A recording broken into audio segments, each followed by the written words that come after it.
Good morning. This qualitative inquiry is conducted by Anuja Jayaraman and myself, Nikhat Sheikh. We represent an NGO called SNEHA, Society for Nutrition, Education and Health Action, which works on maternal, child, and adolescent health in urban informal settlements of Mumbai. SNEHA took immediate steps to understand the needs of the community during the lockdown. This study presents the community's perception on COVID 19 and documents health workers' response to the pandemic in terms of implementing intervention strategies. Methods. This qualitative inquiry was undertaken between March and June. Themes explored were community knowledge on origin of COVID 19, fears, misconceptions, and how it has changed the health workers' method of working. Data were collected from Sneha's frontline health workers and staff through focus group discussions over Google Meet and WhatsApp call. 14 total FGDs were conducted and 60 participants gave their responses in writing. Data were collated, manually coded, thematically analyzed. Results. Television and social media were the main source of information about the pandemic. Sneha staff and volunteers played a key role in giving COVID 19 information.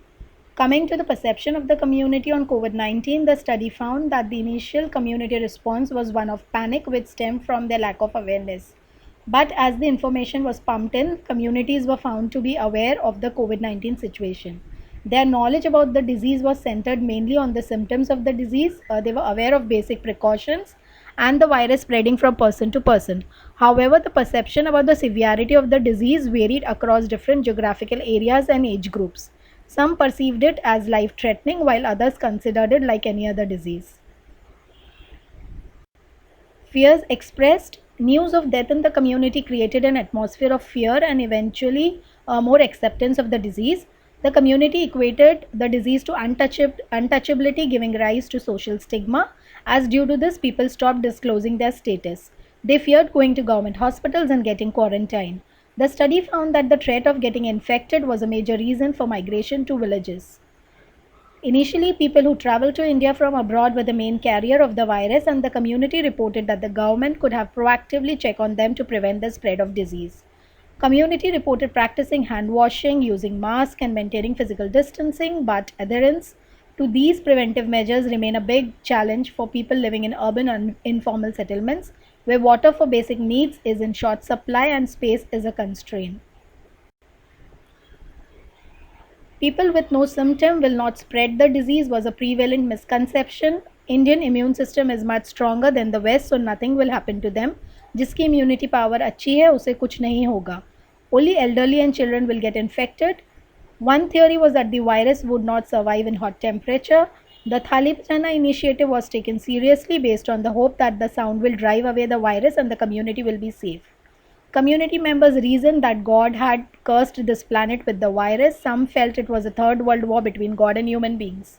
Some related to China and bioterrorism and thus stopped buying all the Chinese items. Some felt it was animal related, so keep away from eating non vegetarian food. There was a major shift in the work approach during the pandemic. Although the COVID 19 outbreak has posed critical challenges, but the team has worked at alternate ways to reaching out the community. The health workers worked from home and they reached out to the community on phones. They were trained to use technology to connect with the community. They took this opportunity to build the capacity of the community and other stakeholders by disseminating COVID 19 information based on the Government of India guidelines. Health workers played a crucial role in panic and fear management in the community. They were very responsive to the needs of the community and they routinely assessed the personal situation, making need based referrals for the beneficiaries. Sharing self care tips with health workers, coping strategies, and offering counseling services to them is crucial. Pandemic has pushed health workers to use creative platforms of engaging beneficiaries. Working on maternal child health issues, the organization organically took up much needed issues of food security, public distribution system, water sanitation, hygiene, advocacy for clean toilets, civic initiatives to disinfect lanes, high risk plots, public toilets, and cleaning up of garbage and gutters. And also, more importantly, working on social protection schemes. Currently, informal settlements of Mumbai have limited access to government maternal and child health services. Bridging this gap between the public health machinery and the community is imperative due to the nature of COVID 19. Thus, organizations working on public health have to adopt a three pronged approach. First, in the short term, they need to focus on issues directly related to COVID 19 prevention, like health messaging, information sharing, and referral. Next, they must respond to the needs of the community arising due to COVID 19 crisis. Finally, the frontline workers need to continue their routine work, learn and unlearn processes to facilitate provision of essential maternal and child health services. Thank you.